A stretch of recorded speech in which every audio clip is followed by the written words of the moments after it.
Winston is at the dinner table, Father, and already giving quite a speech. Shall we go? He shall come to understand this time. He must. World events are outpacing our resolve.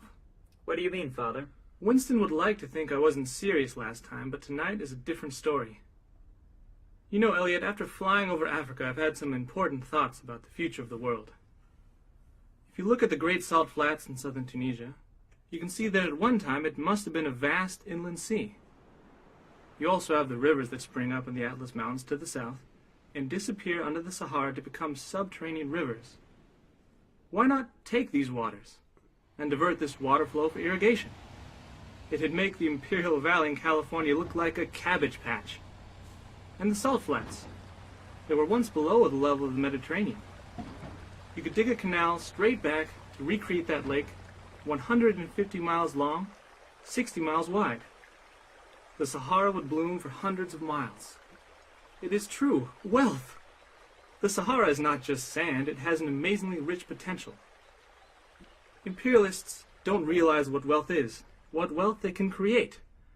They've robbed these continents of billions, and all because they were too short-sighted to understand that their billions were pennies compared to the possibilities. Possibilities that must include a better life for the people who inhabit this land. Just then, Vice President Wallace came in. I can't take this, Franklin. I just spent an hour talking with the British Foreign Minister. He was trying to convince me that after the war, the United States and the British have to contain the threat of communism. I said, fascism, communism, capitalism all come from the same point of view, and the British economics is no different. And all he could do was stare at the ceiling and spout some hullabaloo about Darwin. These people are the damnedest fools. Henry, you need more finesse. Finesse? You see, most of these folks are just victims of this old system. Their system uses them more than they use it. We've got to be impatiently patient, Henry. Franklin, we've got our very own fascist here in this country, just waiting to subvert us all over again. We have to move fast to solve this thing. Yes, but after the war, the cries will come that the present unity will no longer be necessary, and that's when the job will begin, in earnest. One sentence. When we've won the war, I will work with all my might and main to see to it that the United States is not wheedled into the position of accepting any plan that will further France's imperialistic ambitions or that will aid or abet the British Empire in its imperial ambitions. Winston has got to listen to me this time. He'll find out this time. Father, Wallace, and I walked into the room together and sat down at the table. There were pleasant jokes and light discussion for most of the evening.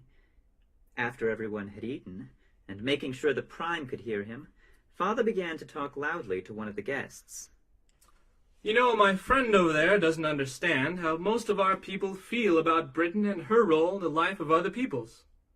It's in the American tradition, this distrust, this dislike and even hatred of Britain. There are many kinds of Americans, of course, but as a people, as a country, we're opposed to imperialism. We can't stomach it. He looked at Churchill with a smile significantly. The Prime Minister sat like a Buddha, a big cigar in his face. The point, which I'm having a hard time getting across to some people, is that many Americans are anti-British. Take me.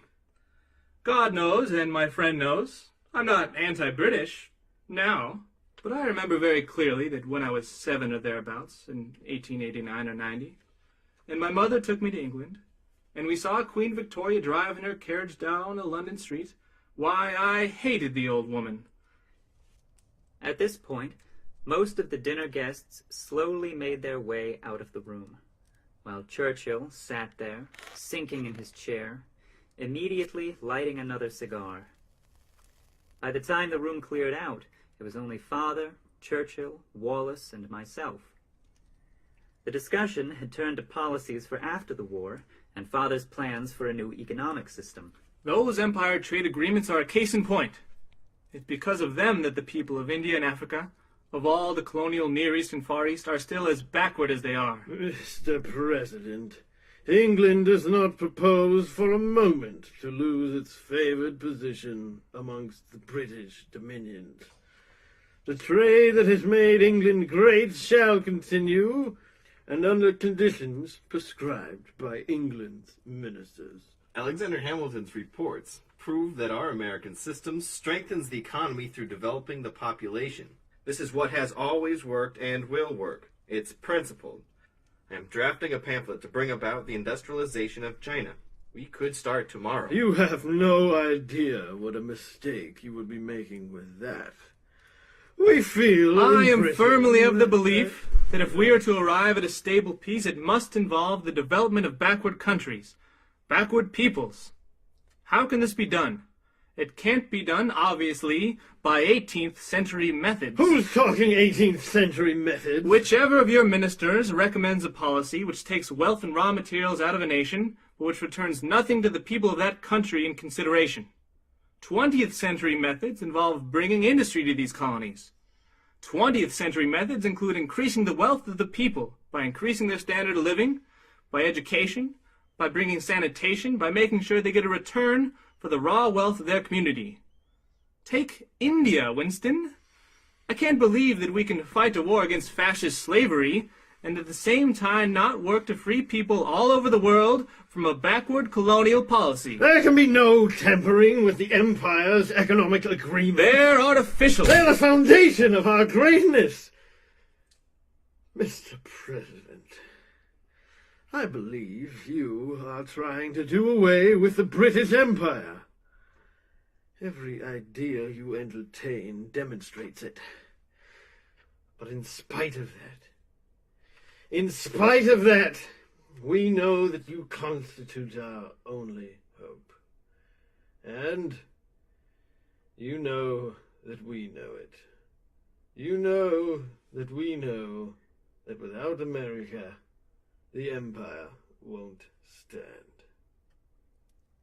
Once Churchill had enough, he forced a smile, got up, and cordially bid us a good evening.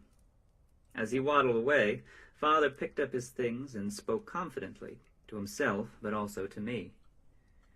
The choice is ours, you know. We have a chance to use our influence in favor of a more united and cooperating world. This nation has a rendezvous with history.